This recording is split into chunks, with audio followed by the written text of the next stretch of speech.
오늘 하나님께서 우리에게 주신 말씀은 갈라디아서 5장 19절에서 23절까지 말씀입니다. 갈라디아서 5장 19절에서 23절까지 말씀. 19절에서 23절까지 말씀 함께 합독하도록 하겠습니다. 육체의 일은 분명하니 곧 음행과 더러운 것과 호색과 우상숭배와 주술과 원수 맺는 것과 분쟁과 시기와 분냄과 당치는 것과 분열함과 이단과 투기와 술 취함과 방탕함과 또 그와 같은 것들이라. 전에 너희에게 경계한 것 같이 경계하노니 이런 일을 하는 자들은 하나님 나라를 유업으로 받지 못할 것이요 오직 성령의 열매는 사랑과 희락과 화평과 오래 참음과 자비와 양성과 충성과 온유와 절제니 이 같은 것을 금지할 법이 없느니라. 아멘. 성령의 능력으로 영적 돌파를 하는 모든 분들 진심으로 축복합니다. 올해 상반기 수요 여성 누림 예배에서는 성령의 열매에 대해서 살펴보고 있습니다. 성령의 열매를 통해서 우리가 훈련해야 하는 이유는 어떻게 해서든지 우리는 열매를 맺게 마련입니다. 나쁜 열매를 맺든 좋은 열매를 맺든 어느 누구나 열매를 맺게 됩니다. 예수님이 이 땅 가운데 오셔서 이런 말씀을 하셨습니다. 요한복음 13장 35절에서 이렇게 말씀하셨는데 함께 합독하도록 하겠습니다. 너희가 서로 사랑하면 이로써 모든 사람이 너희가 내 제자인 줄 알리라. 예수님께서는 자신을 드러낼 수 있는 방법을 우리를 통해서 예수님의 제자를 통해서 예수님이 어떤 분이신지 드러내시기로 작정을 하셨죠. 그런데 화려한 은사를 막 부어주셨는데 그 은사로 인해서 우리를 보고 예수님을 아는 것이 아니라 우리의 열매, 하나님께서 부어주신 그 성령의 열매를 통해서 하나님은 이런 분이시구나, 이 땅 가운데 오신 예수님의 제자다운 모습으로 이런 삶이구나 라는 것을 깨닫게 하시겠다 했습니다. 그래서 우리가 가장 먼저 해야 되는 게 무엇이냐, 성령의 내주하심 그리고 성령의 충만에 대해서 이야기를 했었죠. 성령의 내주하심은 주동권이 내가 아니라 전적으로 성령님께 있다라는 것. 이미 우리는 씻은 바 되었고 새로운 피조물로 되었기 때문에 주도권이 하나님께 있으니, 내 안에 역사하시는 성령님께 주도권이 있으니 그거는 우리 영역이 아니다라고 이야기를 했었고, 우리에게 필요한 건 무엇이냐, 매일매일 성령 충만하기를 간구하는 것. 그래서 성화의 과정까지 가는 것이 우리가 해야 될 믿음의 응답이다. 그래서 매일매일 성령 충만을 구하는 게 우리에게 필요하다 이야기를 했었죠. 그리고 나서 지난 시간에 저희가 얘기했던 게 성령님이 우리 안에 거하시면 성령님께서 우리에게 두 가지를 부어주신다고 얘기를 했는데, 첫 번째로는 성령의 은사였고 두 번째는 성령의 열매였어요. 그래서 은사와 열매를 구분할 수 있어야, 그래야 이건 하나님이 값없이 주시는 거구나, 이게 내 은사구나, 그리고 내가 이제는 열심히 훈련해서 열매를 맺어야 되는 게 이거구나 라는 것을 분별할 수 있다라고 지난 시간 얘기했었죠. 그래서 저희가 샘플 모델이 되는 사람을 한 사람 얘기했었어요. 지난 시간에 기억이 나세요? 사울왕을 기억을 하시면 이스라엘 초대 왕 사울이 은사도 받고 이제 성령의 열매를 맺으면서 하나님 말씀하셨던 하나님 나라를, 이스라엘 땅을 이제 통치를 했었어야 했습니다. 그런데 은사가 하나님께서 우리에게 주신 이유는 딱 하나라고 얘기를 했었죠. 은사는 왜 줬을까요? 하나님께서 모든 사람에게, 하나님의 자녀로서 칭함받은 모든 사람에게는 하나님이 은사를 주셨다라고 얘기를 했는데, 은사는 하나님 나라를 세워가기 위해서, 교회 공동체를 세워가기 위해서 부어주시는 게 은사입니다. 그래서 특별한 목적이 있기 때문에 일회성이 아니라 그냥 매 순간 그 자리의 역할에 맞는 은사를 부어주신다라고 얘기를 했고, 그래서 은사는 주변도 다 알아본다고 얘기를 했어요. 그래서 각자의 역할에 따라서 그 부어주신 은사가 무엇인지 발견할 수 있는 감격도 우리는 누릴 수 있죠. 사울은 은사가 부어주셨던 게 뭐였었죠? 사울 왕에게는 하나님께서 이제 이스라엘을 통치하는 초대 왕으로서 부어주셨던 게 예언의 은사였습니다. 예언의 은사, 태초부터 지금까지 신실하신 하나님께서 이스라엘 백성들을 이끌어내시고 하나님 나라를 이뤄 가시겠다라는 것을, 이스라엘 백성들이 불안해하지 않고 그 방향성을 잊어버리지 않고 가기 위해서는 왕이 기름 부은 바대로 하나님 말씀하신 대로 그 예언을 계속 얘기할 필요가 있었어요. 그래서 하나님께서는 사울 왕을 통해서 예언의 은사를 부어 주셨죠. 근데 이 사람은 예언의 은사를 탁월하게 막 사람들이 그 비범함에 놀랄 정도로 그렇게 풍성하게 풀어 주셨는데 이 사람의 그 은사를 한 번도 활용을 하지 못합니다. 왜 그랬을까요? 왜 활용을 못 했을까요?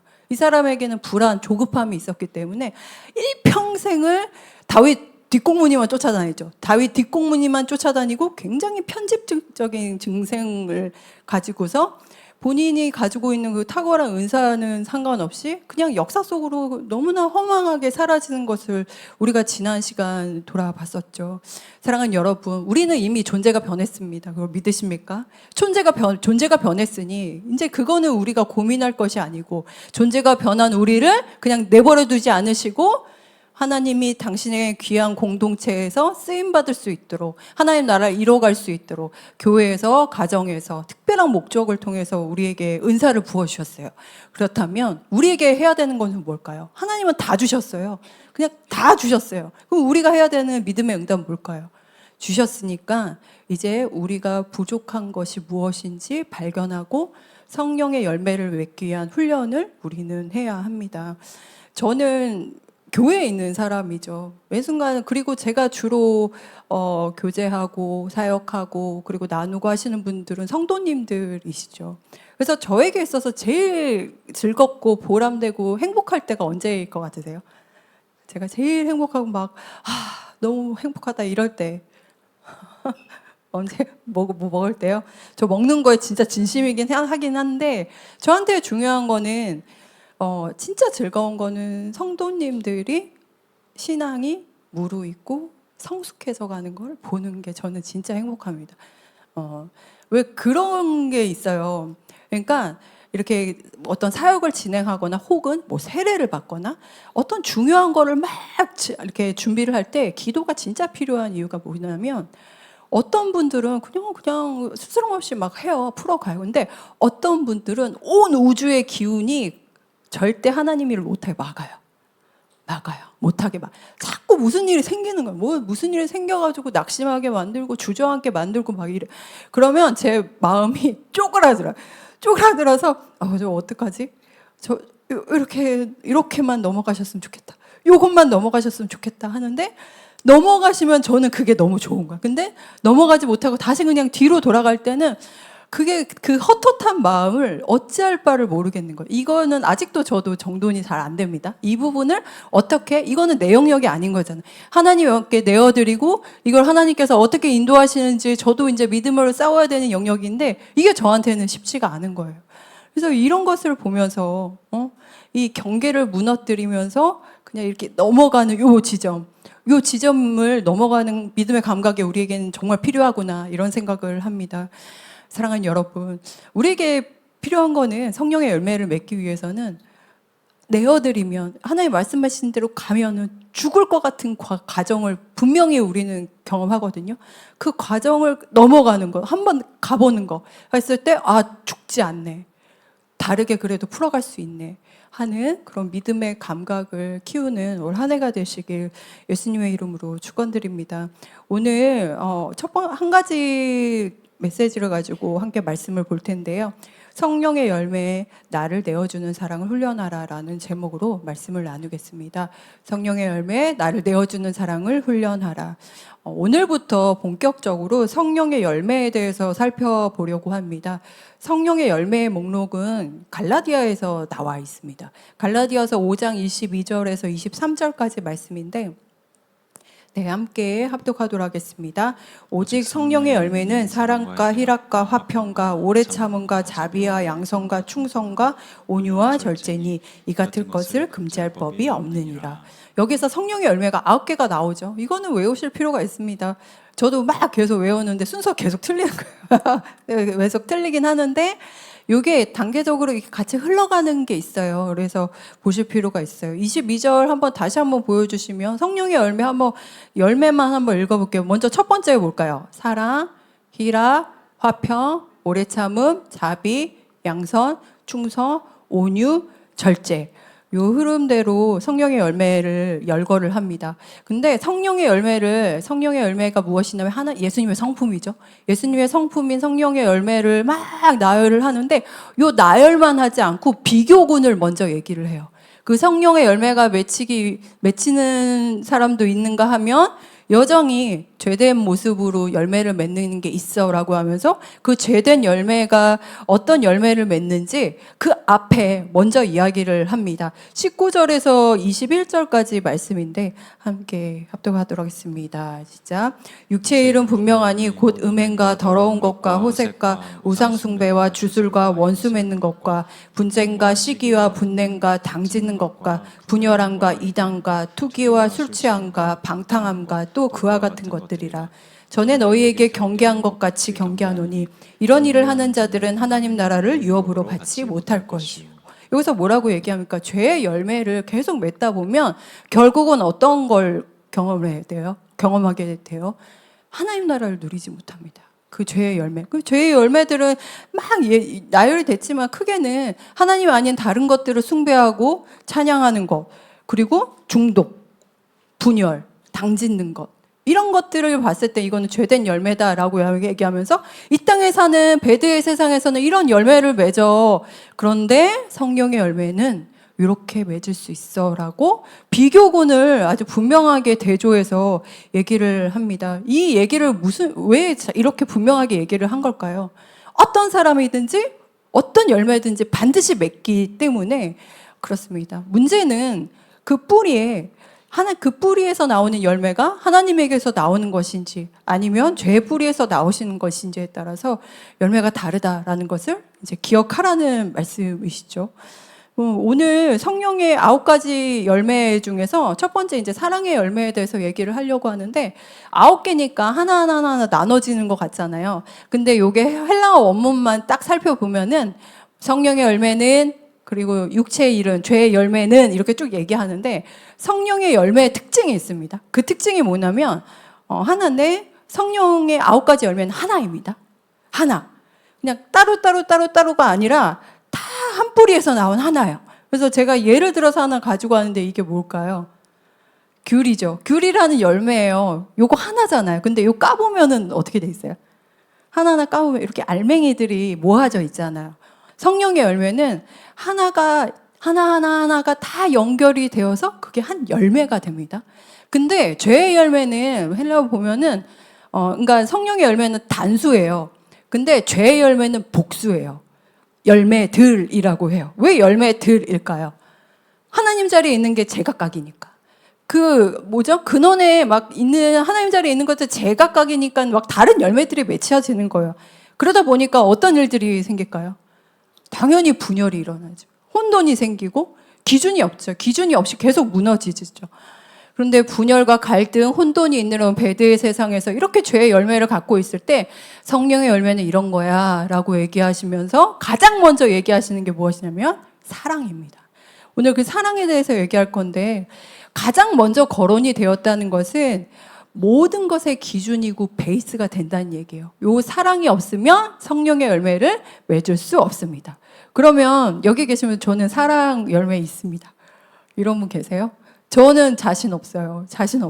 그래서 하나님이 사랑에 대해서 저한테 계속 요구를 엄청 많이 하시는데 저는 제가 얼마나 자아중심적인 사람인지 너무나 잘 알기 때문에 이게 저한테도 되게 자신이 없는 겁니다. 근데 정말 성령의 열매를 맺고 싶으면 가장 먼저 시작이 되어야 되는 게 사랑이에요. 근데 성령의 열매는 우리가 훈련받아야 되는 거잖아요.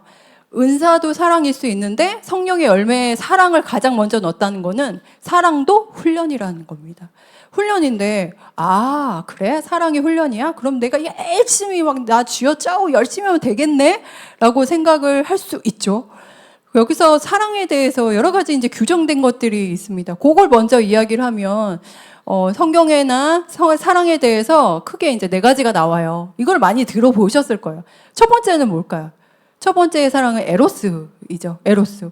육체적인 사랑, 욕구 충족을 위한 그런 사랑을 에로스라고 얘기를 하고, 그 다음에 두 번째로는 스토르게 사랑입니다. 가족 간의 사랑, 자녀와 부모와의 사랑. 친족, 혈연 관계에서 맺어지는 그런 사랑들. 그런 사랑을 이제 스토르게라고 하고, 그리고 세 번째는 필리아, 우정에 기초한 사랑입니다. 요것까지는 우리 하죠. 이거 할 수 있어요. 왜냐하면 그렇게 하면서 살고 있기 때문에 불완전하지만 요 세 가지를 쫙 얘기를 하는데 성경에는 여기 한 가지 더 얘기합니다. 뭐냐면 아가페. 아가페라는 말을 합니다.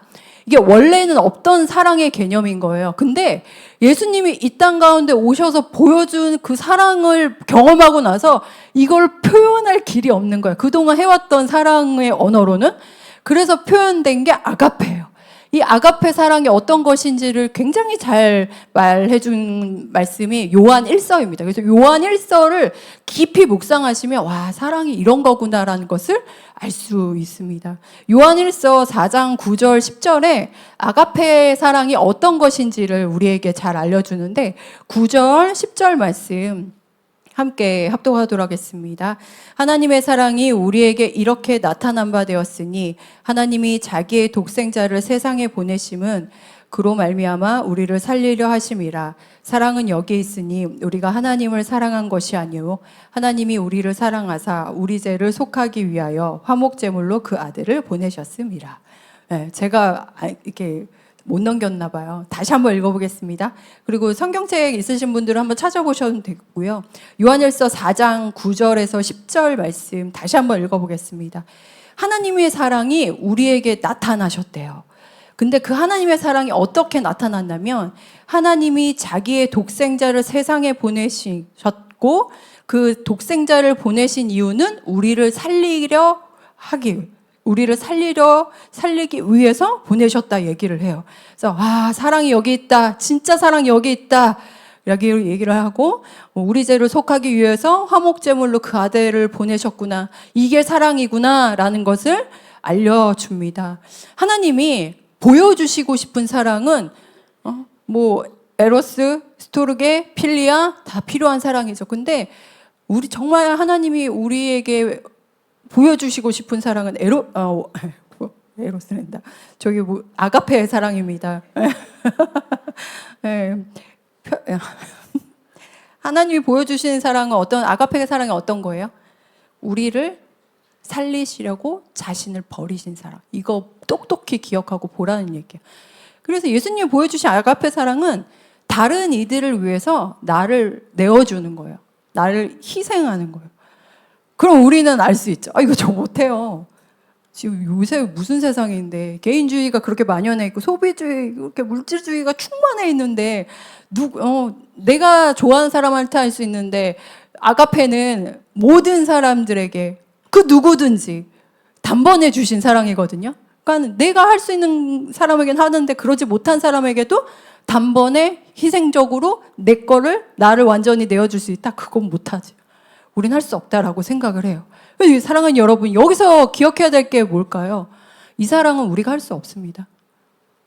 할 수 없어요. 이거는 성령님이 부어주셔야지만 할 수 있는 사랑입니다. 그러니까 초자연적인 사랑이라고 얘기를 하거든요. 그래서 내가 사랑을 훈련이니까 열심히 훈련해서 열심히 애써가지고 아가페 사랑해야지가 아니라 우리가 해야 되는 거 그 사랑 하려고 열심히 하는 게 아니라 성령님이 내 안에 계시기에 내주하시기에 성령님께 순종하는 훈련을 하면 돼요. 왜냐하면 성령님은 사랑이시기 때문에 그 변함없으신 그 사랑이 우리를 내어주고 헌신하고 흘려보내도록 계속 우리를 움직이시고 두드리시고 인도하실 거거든요. 그래서 우리에게는 필요한 거는 내가 의지적으로 결단하는 게 아니라 계속 성령님께 내 마음을 계속 드리고 그분이 역사하시도록 내어드리고 이거 생각보다 진짜 쉽지 않습니다. 예전에 그러니까 다른 교회에서 굉장히 완벽주의 성도님이 계셨어요. 진짜 완벽주의. 칼각 착착착착 하고 계획 착착착착 하고 그러다 보니 교회가 완벽하게 흘러가지 않거든요. 절대 그럴 수가 없어요. 네, 아무리 완벽하게 계획을 한다고 한들 생각지 않은 것들이 정말 너무나 많이 툭툭 튀어나오기 때문에 완벽할 수 없어요. 그러니까 그거를 못 견디시는 거, 못 견뎌서 몇 번이고 항상 찾아오세요. 그래서 엄청 따지신 분이 있었어요. 왜 이건 이럽니까? 왜 이건 이렇게 하기로 했는데 왜 이렇게 합니까? 이게 한두 번이어야지 그 몇 년을 계속 그 소리만 들으니까 제가 너무 힘들다 이런 생각이 들고 제 마음에 어떤 마음이 들었을까요? 밉다. 진짜 밉다라고 그런 마음이 제가 들었던 시절이 있어요. 근데 제가 이걸 가지고서 어떻게 해야 되나 되게 고민을 했고 기도를 했던 때가 있는데 하나님이 어떤 거를 어느 날 이제 보여주셨냐면 그분이 여김없이 변화하시는 거 없죠. 와가지고 뭐가 어쩌고 얘기를 하는데 가만히 보니까 여기에 그 떡 콩고물 있잖아요. 여기 떡 콩고물이 여기 이렇게 묻히고 이렇게 오시면서 되게 완벽하게 언어를 가지고 완벽한 계획을 하지 못한 거에 대해서 막 얘기를 하는 거예요. 그 모습을 보면 저는 어떤 마음이 들까요? 아니 본인도 뭐 그렇게 제대로 칠칠맞게 하면서 이런 마음이 든 게 아니라 어떤 마음이 들었냐면 하나님이 그때 주시는 마음이에요. 완벽하기 위해서 여기 이 틀 안에서 안전하게 바둥바둥 거리고 있는 그분의 모습. 근데 그 안에 있는 깊은 고독, 외로움. 이게 막 보여지는 거예요. 사랑하는 여러분, 아가페 사랑은 이게 아가페 사랑입니다.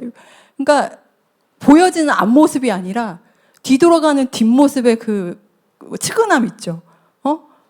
그 유약함, 연약함. 하나님이 우리 성도님들 한 분 한 분에게 그런 모습을 보여주면 그건 끝난 겁니다. 왜냐하면 그런 걸 발견했으면 그냥 넘어가기 쉽지 않거든요. 저렇게 바늘 하나 찔러도 피 한 방울 나오지 않을 것 같은 사람에게도 그런 연약한 모습, 약간 부족한 모습, 좀 이렇게 해주고 싶다 하는 모습이 보여지니까. 그러니까는 내가 움직일 수밖에 없고, 내가 뭘 보완해주고 싶어 하고, 내가 막 이렇게 뭘 해주고 싶어 하는 마음이 들죠. 이런 마음이 아가페적인 마음입니다.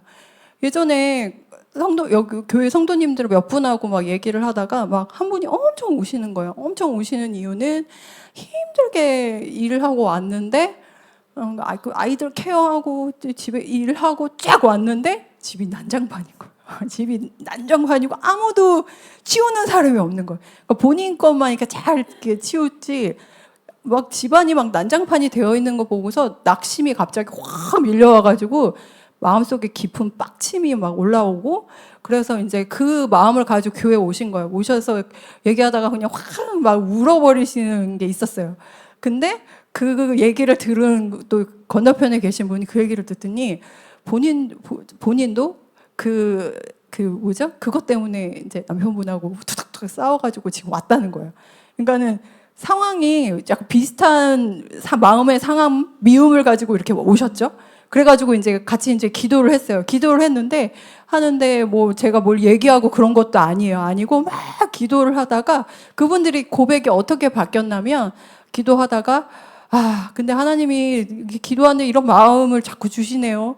예전에 지금은 미워 죽겠지만 예전에 이렇게 교회 다니지 않던 남편이 이렇게 교회를 열심히 다니고 있는 그 과정에서 역사하셨던 그 하나님이 우리 남편을 다시 또 변화시켜 주시겠다라는 그런 마음, 그 마음이 드니까 이제 다시 힘을 내서 다시 한번 살아보려고 하는, 그리고 조금은 부드러운 마음으로, 넉넉한 마음으로 그냥 제가 조금 더 해보면 되죠 라고 그렇게 고백이 바뀌는 그런 모습들을 봤습니다. 사랑하는 여러분, 아가페의 자기 사랑은 희생적인 사랑인데 그 사랑은 절대 우리의 타락한 본성으로는 할 수 없는 사랑입니다. 그렇다면은 계속 말씀드렸다시피 그 사랑을 우리가 하기 위해서는 성령님의 인도하심을 계속 구하면서 성령께서 주시는 마음으로 걸어가는 게 필요한데, 그렇다면 우리가 해야 될 믿음의 응답이 무엇일까요? 두 가지 믿음의 응답을 가지고 우리가 또 한 주 한번 살아보고 다음 시간에 한번 나눠보았으면 좋겠는데, 첫 번째로는 나를 지키기 위한 계산기는 버리는 겁니다. 나를 지키기 위한 계산기. 우리는 계속 두드려요. 사람들과 관계에서. 이렇게 계산이 너무나 본능적으로 될 수밖에 없어요. 그래서 계산을 두드려가면서 이렇게 하고 있는 우리의 모습이 옛 모습이라면 하나님의 사랑은 그냥 다 내어주시잖아요. 단번에 아낌없이 내어주시잖아요. 그래서 내가 나를 지키기 위해서 계산기를 두드리고 분열하게 하는 생각, 우울하게 만드는 생각, 이런 생각들이 들라치면 이건 또 죄의 열매를 내가 자꾸 맺으려고 하는구나. 그래서 그렇게 계산기 두드리는 거를 내려놓고 성령님께서 나에게 주시는 마음으로 한번 흘려보내지, 이렇게 걸어보는 그런 또 한 주가 되기를 기도드립니다. 그리고 두 번째로는 작은 것부터 내어주는 일상 훈련을 하십시오. 사실 우리가 거창하게 막 얘기를 하니까 단번에 내어주셨으니까 우리도 단번에 한번 내어봅시다, 못합니다. 절대 할 수 없어요. 그렇게 거창하게 우리는 할 수 없는 그런 성정의 사람입니다. 지레 겁을 먹죠. 일상생활에서 우리가 할 수 있는 작은 것부터 한번 해보는 거예요. 가령 뭐 비난하는 말을 서슴없이 했었지만, 이때만이라도 비난의 말을 할 수 있지만 오히려 축복해주고 감사하고 그 가운데 하나의 역사하심을 위해서 고백해주는 그런 고백을 내가 한번 해봐야 되겠다. 그리고 두 번째, 이렇게 할 수 있죠. 다른 사람이 형통함에 대해서 기뻐해주고 응원해주고 박수 쳐줄 수 있는 거. 내가 뒤처지는 것 같고 너네 그래서 내가 더 쓸모없다 이런 생각이 들 때, 하나님이 나를 형통의 길로 인도해 주시는 것처럼 저 사람도 형통의 길로 인도해 주시는구나, 그렇게 고백할 수 있는 우리가 되기를 기도드립니다. 사랑하는 여러분, 이제 9가지 열매에 대해서 저희들이 계속 이야기를 할 텐데, 모든 것의 기준은 사랑입니다. 사랑이 없이는 성령의 열매는 절대 맺을 수 없습니다. 오늘 말씀 적용 찬양을 찬송가를 좀 하고 싶었어요. 십자가를 질 수 있나 라는 찬송을 이 시간 함께 부르려고 하는데, 이렇게 고백을 하죠. 십자가를 질 수 있나, 그리고 우리의 심령이 주의 것임을 고백합니다 라고 고백을 합니다. 이 시간 사랑하는 여러분, 이렇게 한번 두 손을 하나님께 이렇게 싹 한번 올려놓을게요. 그래서 이렇게 고백을 하기를 원합니다. 하나님, 아가페 사랑을 하기를 원합니다. 한번 따라해 보겠습니다. 하나님, 아가페 사랑을 하기를 원합니다. 그런데 제 힘으로는 안 됩니다. 성령님, 아가페 사랑을 제게 부어주십시오. 아멘. 그래서 일터에서, 가정에서, 공동체에서 우리가 만나는 사람들에게 하나님이 주신 마음들을 막 이렇게 흘려보낼 때 나도 살고 주변이 사는 역사가 무엇인지, 그래서 오늘 또 성령의 열매를 내가 맺었구나 하는 감격을 누리시길 예수님의 이름으로 축원드립니다.